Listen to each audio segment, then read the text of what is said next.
அஸ்ஸலாமு அலைக்கும். இன்னைக்கு நாம ஒரு இட்லிக்கான சைட் டிஷ் ரெண்டு பார்க்க போகிறோம். அதாவது ஒன்று இட்லி பொடி, இன்னொன்று புதினா சட்னி. அது எப்படி செய்யுதுன்னு பார்ப்போம். அதுக்கு முன்னாடி நான் ஒரு சின்ன விஷயம் சொல்லிக்கிறேன். யார் நமக்கு நல்லது செய்து விட்டார்கள் என்று நினைக்காமல் நம்மால் யாருக்கு நல்லது செய்ய முடியும் என நினைக்கும்.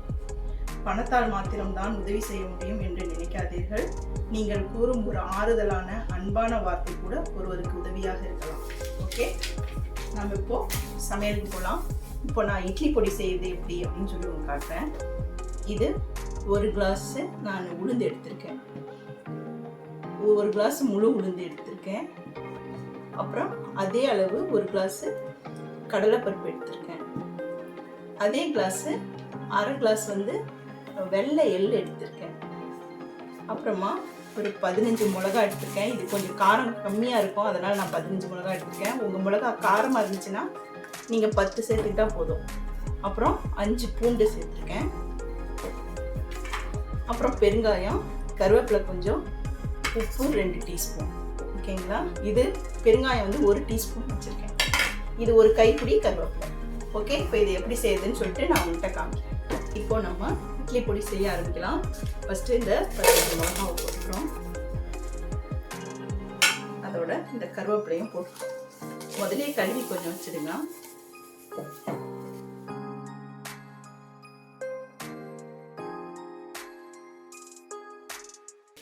ஓகே, இது நல்லா வறுத்துச்சு.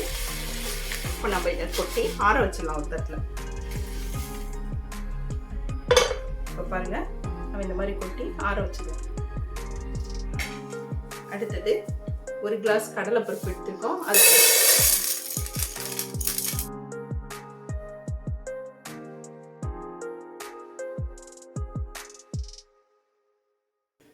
இப்போ இதோட ஒரு ஸ்பூன் பெருங்காயம் போட்டுக்கலாம்.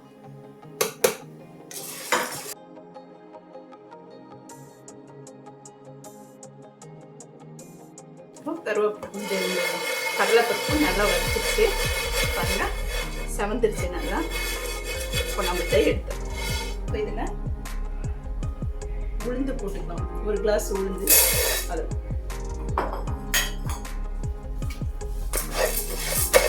இந்த உளுந்தோட நம்ம உரிக்காம 5 பூண்டு வச்சிருக்கோம், அதை இதில் போட்டுக்கலாம்.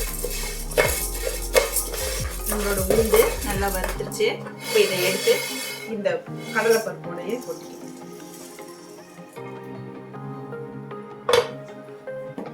இப்போ அடுத்தது நம்ம இந்த எள்ளை வறுக்க போகிறோம்.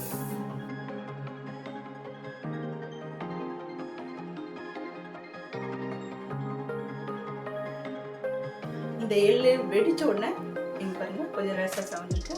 எடுத்துக்கணும். ஓகே, இது உப்பு இதில் வச்சுக்கோங்க. உப்பு ஈரமாக இருக்கும், அதனால அதையும் வறுத்துக்கணும். உப்பு நான் இப்போ மறந்துட்டேன். அந்த உளுந்தோட இல்லை கடலைப்பருப்போடையே இந்த உப்பை போட்டு வறுத்துக்கணும். நான் அது மறந்துட்டேன். அதை வறுக்கிறதுனால நான் இப்போ இந்த சட்டியில் போட்டு லேசாக வறுத்துக்கிறேன். இல்லைன்னா அது நம்ம பொடி செஞ்சோம்னா இந்த ஈரப்பதம் வீணாக்கிடும், பூசண போகும். அதனால உப்பையும் லேசாக வறுத்துக்கோங்க. 2 டீஸ்பூன் நான் உப்பு எடுத்துருக்கேன். ஓகே, இப்போ நம்மளோட கடலைப்பருப்பு, உளுத்தம்பருப்பு, இந்த பூண்டு, பெருங்காயம், உப்பு எல்லாம் வறுத்து வச்சோம்னா அதெல்லாம் ஆறிடுச்சு. இந்த மிளகாவும் கருவேப்பிலையும் ஆறிடுச்சு. இதை நம்ம இப்போ அரைக்க போகிறோம் மிக்சியில் போட்டு. ஃபஸ்ட்டு இந்த மிளகாவும் கருவேப்பிலையும் இதில் போட்டுக்கிறோம்.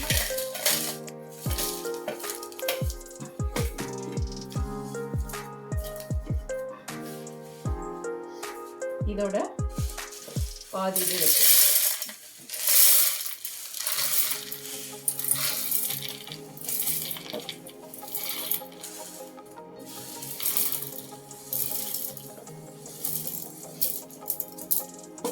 இதோட எள்ளு போட்டு அரைக்கக்கூடாது, எண்ணெய் சேர்ந்துக்கும். அதனால இதை ஃபஸ்ட்டு எல்லாம் அரைச்சி முடிச்ச பின்னாடி லாஸ்ட்டில் எள்ளை சுற்றிட்டு அப்புறம் இறக்கிடணும். இந்த பொடியை அரைச்சி முடிச்சிட்டோம். அதாவது இந்த கடலைப்பருப்பையும் உளுத்தம்பருப்பையும் அரைச்சிட்டோம். லாஸ்ட்டில் தான் நம்ம இந்த எள்ளு சேர்க்கணும். அதனால் இப்போ லாஸ்ட்டில் நான் எள்ளு சேர்த்து ஒரு 2 சுற்று சுற்றிட்டு இறக்கிடுவேன்.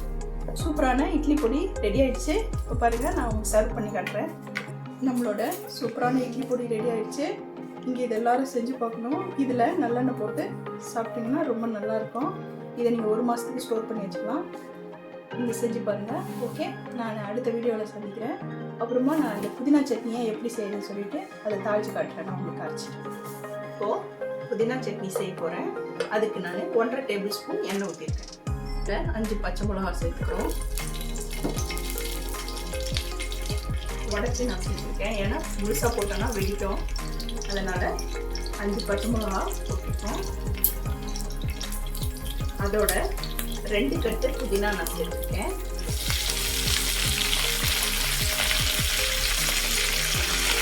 இது முதலே கழுவி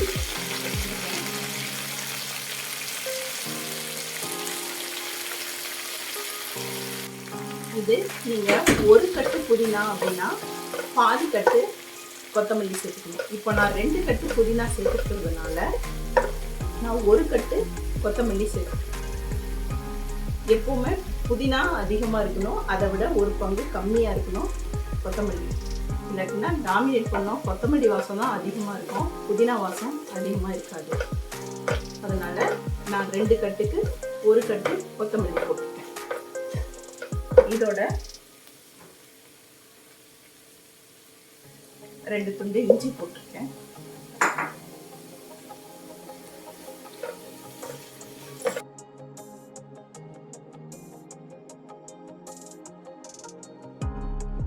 இதோட நம்ம 2 தக்காளி சேர்த்துடுவோம். எப்பயும் புதினா சட்னியில் புதினா சேர்த்துப்பாங்க, நாம் இது வித்தியாசமாக தக்காளி போட்டு செய்கிறோம்.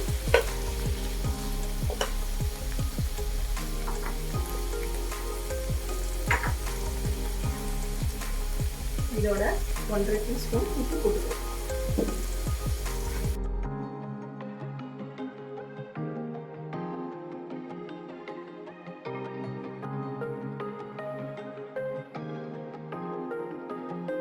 இதோட 3 டேபிள் ஸ்பூன் தேங்காய் சேர்த்துக்கிறோம். இதை ஒரு கிண்டிட்டு அடுப்பு ஆஃப் பண்ணிடலாம். பொட்டுக்கடலை 2 டேபிள் ஸ்பூன் வச்சுருக்கோம், அதை எடுத்து இது ஆறுனோடனே மிக்சியில் போட்டு அரைச்சிட்டு அப்புறம் நான் உங்களுக்கு தாளித்து உங்களுக்கு எப்படின்னு சொல்லி காட்டுறேன். ஓகே, இதில் புதினாவில் கொத்தமல்லியிலலாம் நிறைய அயன் இருக்குது. இங்கே இது அதிகமாக புதினாலாம் யாரும் ஊரில் சட்னிலாம் செய்ய மாட்டாங்க. இது செஞ்சு சாப்பிடுங்க, உடம்புக்கு ரொம்ப நல்லது. ஓகே, நான் இப்போ செஞ்சுட்டு உங்கள்கிட்ட தாளிச்சிட்டு காமிக்கிறேன். நம்மளோட புதினா சட்னியை அரைச்சாச்சு பாருங்க. இப்போ நான் தாளிச்சு காட்டுறேன். தாளிச்சு காட்டி வச்சுக்கலாம்.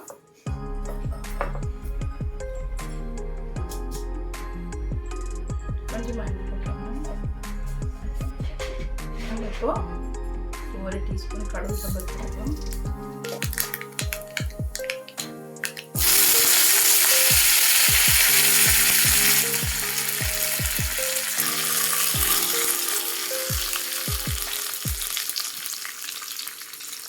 இப்போ இந்த சட்னியெல்லாம்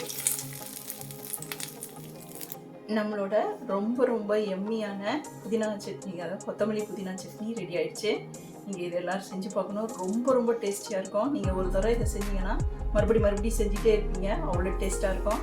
செஞ்சு பாருங்கள். நான் அடுத்த வீடியோவில் உங்களை சந்திக்கிறேன். ஓகே.